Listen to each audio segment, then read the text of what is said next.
Give me 20 minutes and I'll make discrete mathematics click for you. Forever. You've probably heard the words before. Logic, sets, graphs, algorithms. Maybe you've even seen them in a textbook, floating around like abstract puzzles. But here's the truth. These aren't random pieces of math. They're the language of computers, the foundation of every code, network, and system that runs our world. Before we start building, let's answer one simple question. What exactly is discrete mathematics? Think about all the math you've seen before. Curves, slopes, smooth motion. That's calculus, the math of the continuous. Now flip that picture completely. Discrete math is the math of separation, of things that can be counted, listed, or linked, but never blurred together. It's the math of decisions, logic gates, networks, and data. In the next 20 minutes, we'll build your complete mental toolkit. We'll start with logic, the art of reasoning, then move to sets, the language of belonging. We'll connect them through functions and relations, count possibilities with combinatorics, and travel through networks and graph theory. We'll test truth with proofs, turn logic into motion with algorithms, and uncover the hidden structure of numbers in number theory. And the best part? You won't memorize any of it. You'll build it piece by piece from one simple idea, that every system, no matter how complex, begins with something discrete. No magic, just mechanics. Let's begin. Our first stop is logic. Logic is the foundation of all reasoning. It's how we determine if an argument is valid or not. In logic, we work with statements. A statement is a sentence that is either true or false, but not both. For example, the sky is blue is a statement. It's true. During the play is also a statement. It's false. But what time is it is not a statement because it's a question, not a declaration. We can combine simple statements into more complex ones using logical connectives. Let's look at the most common ones. First, we have negation represented by this symbol. If P is a statement, not P is its opposite. If P is true, not P is false, and vice versa. Next is conjunction, or and, represented by this upside-down V.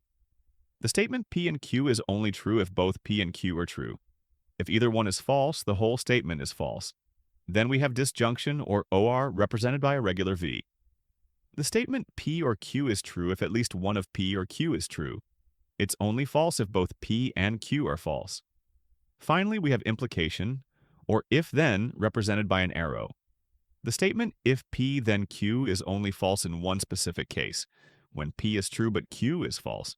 In all other cases, it's considered true. We can summarize the truth values of these connectives using truth tables.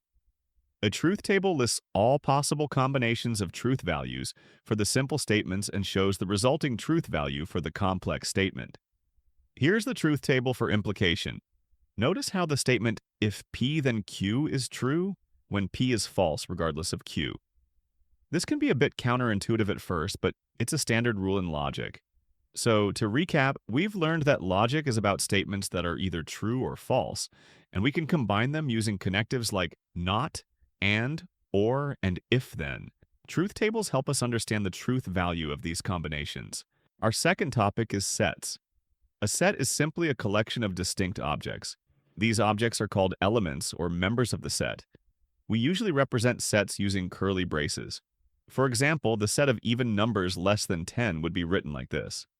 This set, which we'll call E, contains the elements 2, 4, 6, and 8. Notice that the order doesn't matter, and each element is unique. There are a few special sets you should know. The empty set, written with a circle and a slash, is a set with no elements. The universal set, often written as U, is the set of all elements under consideration in a particular context. We can also describe sets using set builder notation. This is useful for very large or infinite sets.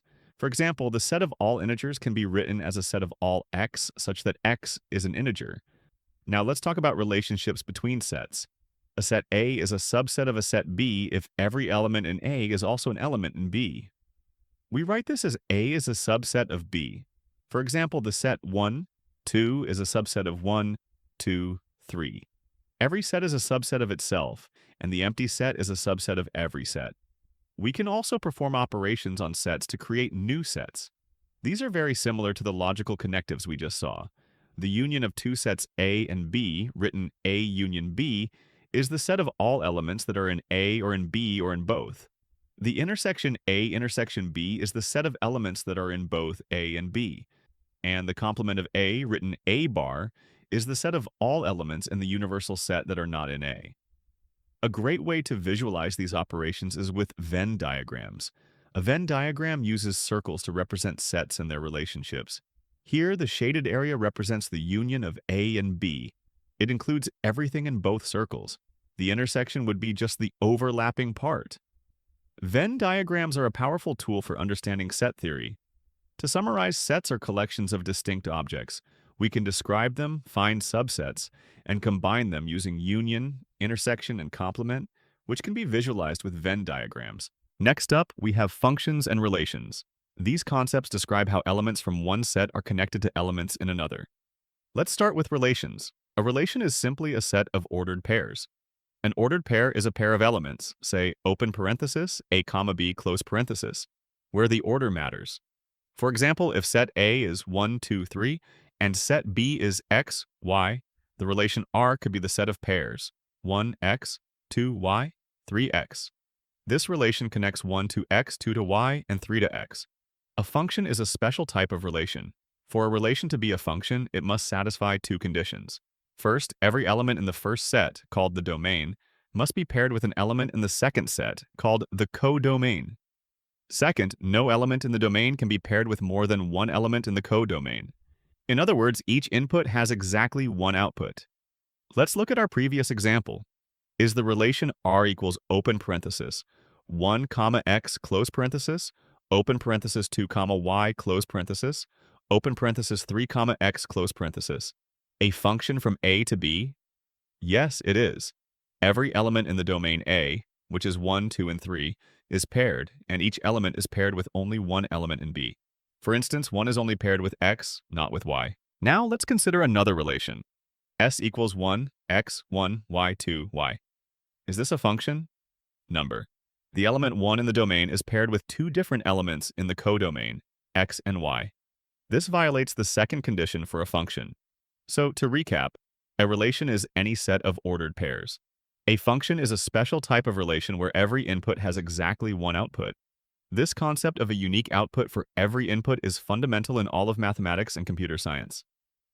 Our fourth topic is combinatorics. This is the branch of mathematics that deals with counting. It answers questions like, how many ways can I arrange these items, or how many different groups can I form? Let's start with the most basic principle, the multiplication principle. If there are m ways to do one thing and n ways to do another, then there are m times n ways to do both. Imagine your parents are getting dressed. You have 3 shirts and 2 pairs of pants. And how many different outfits can you make?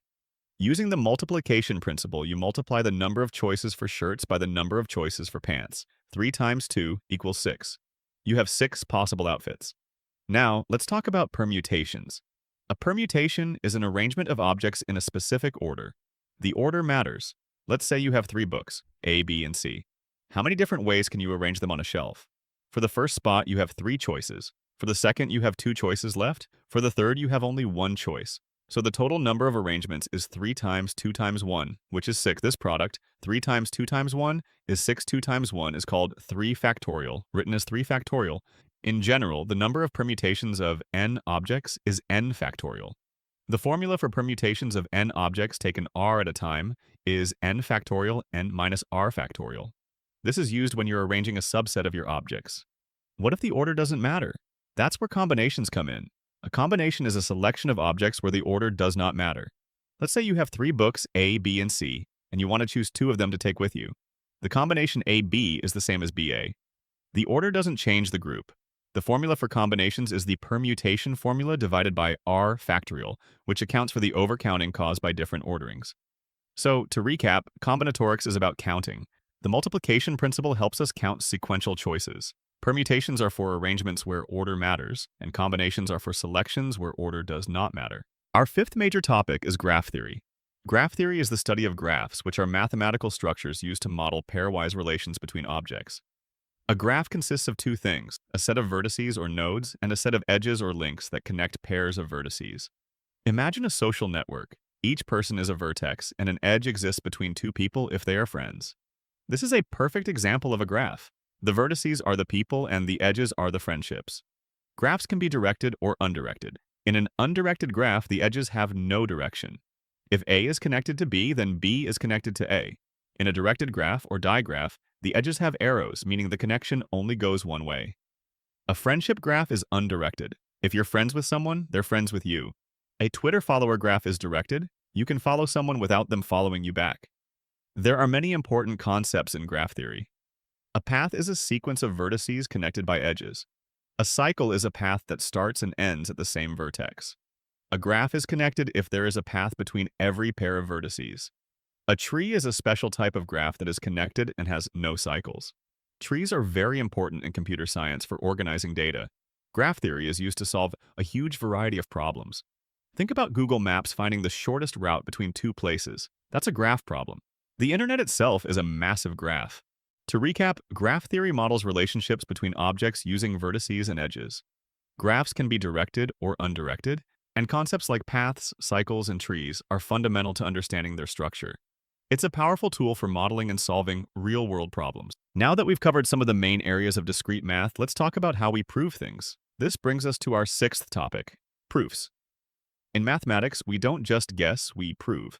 A proof is a logical argument that establishes the truth of a statement beyond any doubt. It's a step-by-step demonstration that a conclusion must be true if the premises are true. There are many different proof techniques. Let's look at a few of the most common ones. First, direct proof. This is the most straightforward method. To prove if P then Q, you assume P is true and then use logical steps, definitions, and previously proven theorems to show that Q must also be true. For example, let's prove that the sum of two even integers is always an even integer. We start by assuming P is true. We have two even integers. Let's call them m and n. By definition, an even integer can be written as 2 times some other integer. So m equals 2k and n equals 2j. Their sum is m plus n, which is 2k plus 2j. We can factor out a 2, giving us 2 times open parenthesis k plus j close parenthesis. Since k plus j is also an integer, the sum is 2 times an integer, which is the definition of an even integer. We have successfully shown that q is true. Another powerful technique is proof by contradiction. To prove a statement P, you assume the opposite or negation of P is true. Then you show that this assumption leads to a logical contradiction. Since a contradiction cannot be true, your initial assumption must have been false, which means the original statement P must be true. Finally, we have proof by induction. This is used to prove statements about all natural numbers. It's like a chain reaction. You prove the first case, called the base case. Then you prove that if any case is true, the next case must also be true. This is the inductive step. Once you have these two pieces, you've proven the statement for all natural numbers. So, to recap, proofs are the backbone of mathematics. We've seen 3 common methods: direct proof, proof by contradiction, and proof by deduction. Mastering these techniques is key to thinking like a mathematician. Our 7th topic is algorithms. An algorithm is a finite sequence of well-defined, computer-implementable instructions, typically to solve a class of problems or to perform a computation. Think of an algorithm as a recipe, a set of clear, unambiguous steps that, if followed correctly, will always produce the desired result. Algorithms are the heart of computer science. A classic example is the Euclidean algorithm, which finds the greatest common divisor, GCD, of 2 integers. The greatest common divisor is the largest number that divides both integers without leaving a remainder. Let's find the GCD of 48 and 18 using this algorithm. The algorithm works by repeatedly dividing the larger number by the smaller number and taking the remainder. We start with 48 and 18. 48 divided by 18 is 2 with a remainder of 12. Now we repeat the process with 18 and the remainder 12. 18 divided by 12 is 1 with a remainder of 6. We repeat again with 12 and 6. 12 divided by 6 equals 2. 6 is 2 with a remainder of 0. The algorithm stops when the remainder is 0. The GCD is the last non-zero remainder, which is 6. A key part of studying algorithms is analyzing their efficiency. We want algorithms that are fast and don't use too much memory. We use something called big O notation to describe the growth rate of an algorithm's runtime as the input size increases. For example, an algorithm with O(n) complexity means its runtime grows linearly with the input size n. An algorithm with O(n)² complexity means its runtime grows much faster, quadratically.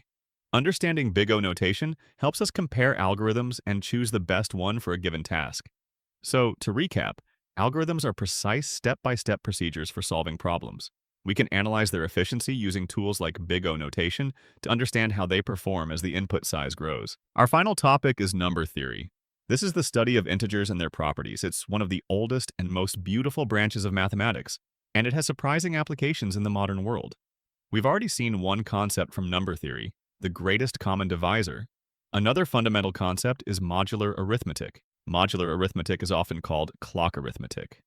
We say that two integers a and b are congruent modulo n if their difference, a minus b, is a multiple of n. In other words, they have the same remainder when divided by n. Let's look at an example. What is 17 congruent to modulo 5? We divide 17 by 5. The quotient is 3 and the remainder is 2. So 17 is congruent to 2 modulo 5. This means that 17 and 2 have the same remainder when divided by 5. Modular arithmetic is incredibly important in computer science, especially in cryptography. It's the mathematical basis for secure communication on the internet. Another key area of number theory is the study of prime numbers. A prime number is a natural number greater than one that has no positive divisor other than 1 and itself. Examples include 2, 3, 7, and so on. The fundamental theorem of arithmetic states that every integer greater than 1 can be written as a unique product of prime numbers. This is like the building blocks of numbers. For example, the number 12 can be factored as 2 times 2 times 3. No matter how you factor it, you'll always end up with 2 2s and 1 3 3. This unique prime factorization is the basis for many number theory concepts. To recap, number theory is the study of integers. We've seen modular arithmetic, which is like clock arithmetic, and the importance of prime numbers as the building blocks of all integers. These concepts are not just abstract, they are the foundation of our digital world. This is the power of discrete mathematics, the ability to think clearly, reason precisely, and build systems that never fail.